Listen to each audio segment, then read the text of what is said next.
The signal arrived before its sender existed. The signal that named your doom before contact starts in the cold archive vault, not in a legend. Archivist Vey is doing a job that should be boring. Then the cracked obsidian relic makes the first normal sentence impossible. At the cold archive vault, routine still exists. The first procedure is boring. Photograph the relic, weigh it, stamp the file, close the drawer. Archivist Vey keeps the cracked obsidian relic near the worklight, while archive file A17 waits under one clipped corner. Archivist Vey keeps one hand on one nearby tag, because people trust routine longer than they should. Cold blue light sits on the glass and makes the dust look metallic. From there, Archivist Vey wants to keep the file inside normal chronology. The intake clerk asks to call the board, and Vey tells him the line is dead before checking it. For a few seconds,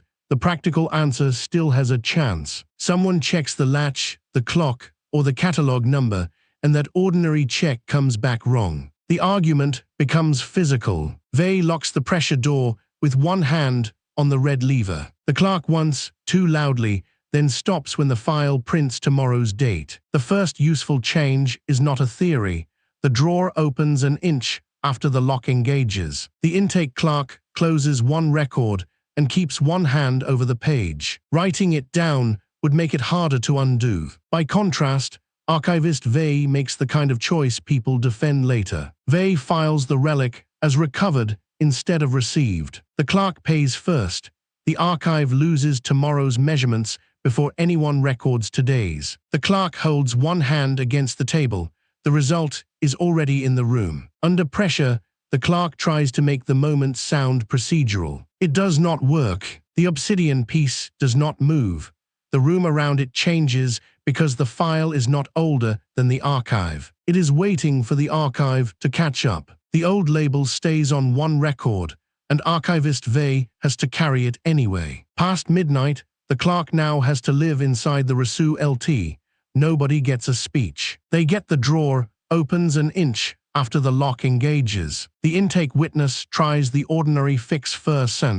It is a good instinct, and it fails in a visible way. The failed fix leaves archive file A17 more dangerous than the black relic. After the argument, Archivist Vey stands beside the inner door and counts the ordinary things still working. The light holds. The latch holds. The person across from them does not. The file clerk steps back, then stops pretending the setback is only procedural. The dead probe bay looks manageable at first. The bay smells of coolant and old insulation tape. A silent probe lens stays on the table, close to the probe technician, while the impact telemetry sits beside the nearest hand. The probe technician checks one name under the lamp.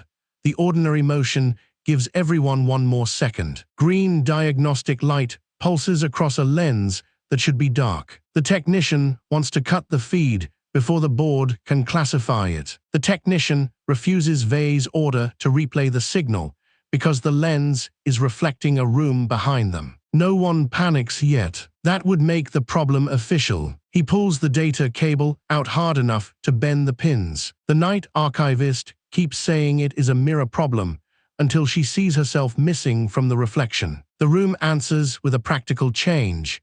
The mission wall redraws one route without asking permission. Vey slides one page flat and keeps two fingers on it. The probe tech chooses the practical lie. He keeps the damaged copy in his coat. The cost reaches the night archivist before the report can soften it. The probe bay erases the safest route from the mission wall. The archivist grips one rail. The result is already where everyone can see it. Vey reaches for the safest label. A silent probe lens keeps its place, but the old explanation fails.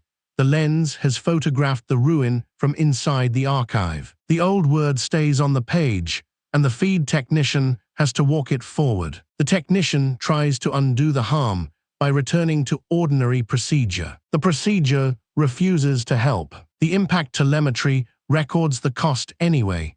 The probe bay erases the safest route from the mission wall. The probe tech has a reason to hide the next detail. That is the human part. The choice is not madness, it is pressure. Then the mission wall redraws one route without asking permission, and the pressure becomes public. The night clerk asks for water and nobody answers quickly enough. That pause matters more than another explanation. The feed technician carries the cup over by hand, sets it down, and watches the room make the kindness feel late. The first minute inside the quarantine room is almost dull. The room has 2 chairs, 1 camera, and a checklist taped beside the hatch. The quarantine officer leaves a silver calibration needle where everyone can see it, and the quarantine order stays visible on the table. The quarantine officer sets 1 page beside the light, and nobody moves it. The hatch wheel is warm where nobody touched it. The officer wants 1 clean reason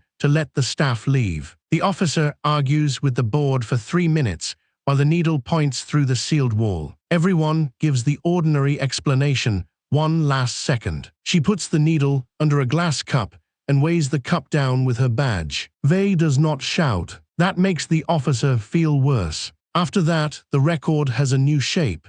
The camera records an empty chair breathing. The classification board folds 1 sheet and traps it under 1 palm. The lock officer takes the option that can still be explained to a board. She seals the room with Vey still inside. That decision hurts Vey first, and the quarantine order seals a room no one has entered yet. Vey sets 1 cup down without drinking. The result has reached them first. The classification board tries to shrink the damage into paperwork. Nobody has to decorate the moment. A silver calibration needle now means this.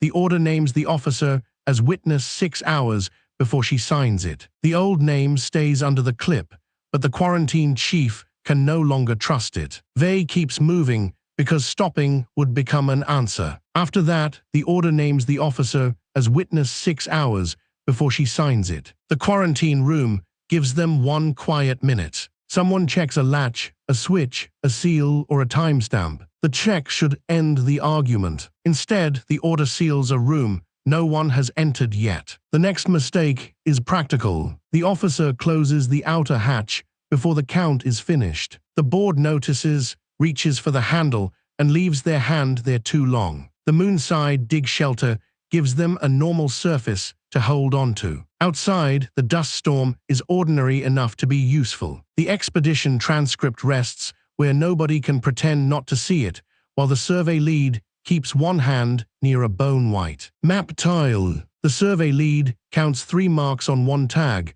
then stops trusting the count. Dust ticks against the shelter like fingernails on paper. The survey chief wants the find treated as a field error. The field lead orders the courier to bury the tile, and the courier refuses because her name is already scratched into it. The quiet does not feel supernatural. It feels administrative. The courier wraps the tile in her scarf and walks it back through the storm. Her voice on the transcript is steady until the tile repeats her mother's house number. The proof stops being decorative when the transcript adds 1 sentence in the courier's handwriting. The sample courier presses 1 hand over the line nobody wants read aloud. The dig lead picks the answer that protects procedure first. The survey chief reports her missing before she leaves. The result is immediate for the sample courier. The expedition becomes a reply to a file already waiting. The courier puts 1 palm on the glass. The result is already behind it. The field courier says the official sentence first. The evidence is plain enough to hurt. The ruin is not sending a message to Earth. It is answering the archive. The category sits on the paper, while the field lead carries the cost past it. When they leave the moonside dig shelter, the route forward is narrower. The expedition transcript is still visible, a bone-white map tile is still close, and the messenger has paid first.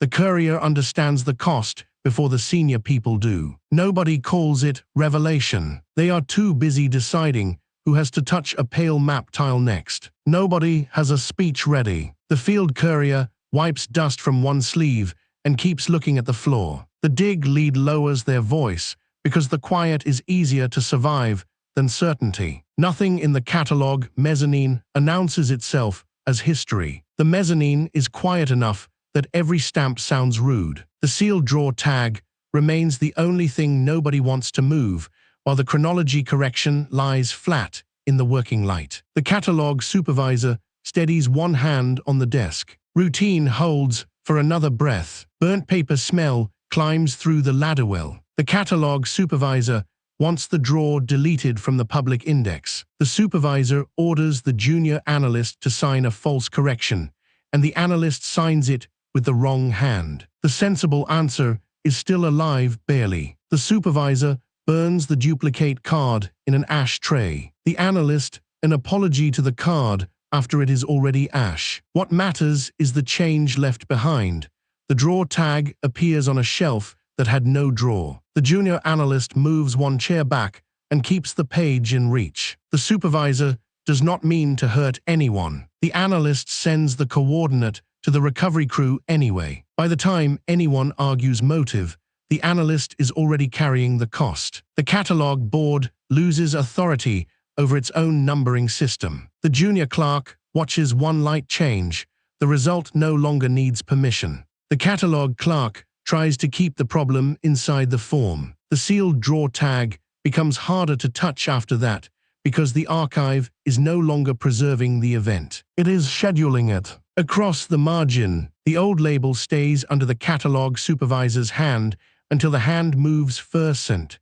The detail is small enough to miss until someone tries to leave. Then the drawer tag appears on a shelf that had no drawer. The chronology correction changes the room's behavior, not just the theory. Nearer the source, the catalog chief moves from the doorway to the table, and the analyst moves back. That small movement tells the truth before anyone says it. For a while, the work becomes ugly and small. Someone labels a bag. Someone checks a switch. The mezzanine supervisor presses a thumb against the table edge until the skin goes pale. The final index room starts with work, not revelation. The last room has no relic display, only cabinets and a desk lamp with a bad switch. Behind that, Archivist Vey works around the cold brass drawer pull because the final access stamp remains close enough to read. Quietly, Archivist Vey keeps one thumb on the form until the paper bends. The lamp clicks off, then the drawer glows from within. Archivist Vey wants to close the file before the archive becomes part of it. The board witness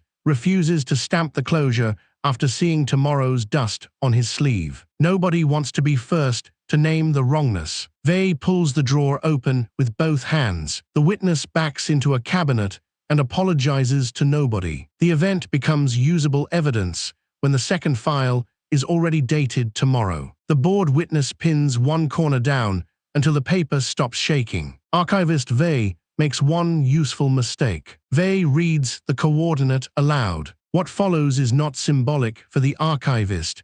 The final coordinate turns the archive from witness into destination. The board clerk keeps both feet still. The result moves anyway. The last witness wants the report to sound calmer than the room. The category breaks quietly around the cold brass drawer pull.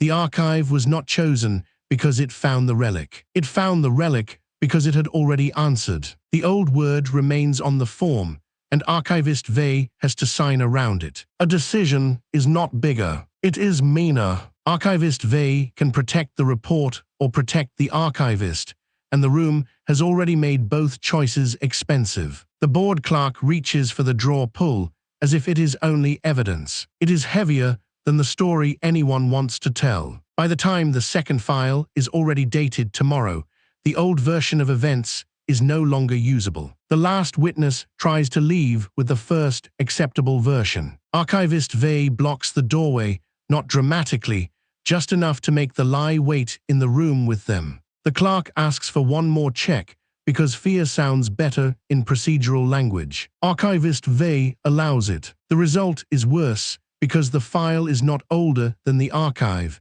It is waiting for the archive to catch up. A younger clerk drops a pen and apologizes as if that is the problem. The clerk kneels to pick it up, then stays there because standing would make a decision real. Another object will not change anyone. Consequence will. The probe bay erases the safest route from the mission wall. The file clerk reacts first, and that reaction changes what everyone else is allowed to deny. The lock officer holds the table edge while the classification desk reads the line again. Nobody is enlightened by it. They just understand who has to stay in the quarantine room when the door closes. After the argument, the quarantine chief stands beside the inner door and counts the ordinary things still working. The review board steps back, then stops pretending the setback is only procedural. The messenger steps away from a map tile and still cannot leave it behind. The survey chief places the expedition transcript under the lamp,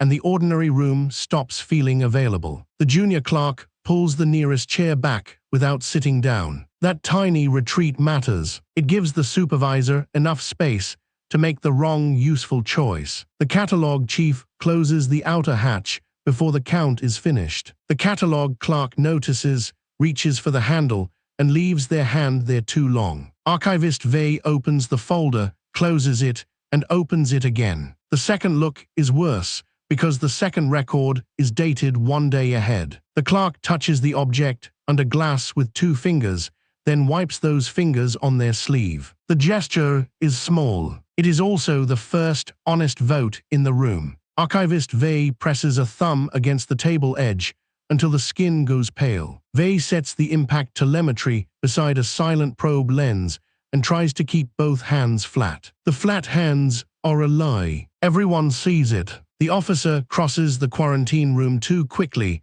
and has to walk back. The quarantine page seals a room no one has entered yet. Vey kneels to pick it up, then stays there because standing would make a decision real. The courier drops the first explanation before anyone orders them to. A white tile sits there with enough weight to make obedience look childish. The mezzanine supervisor presses the seal down and waits for it to cool. It does not cool. The weight gives the analyst time to understand the archive is no longer preserving the event.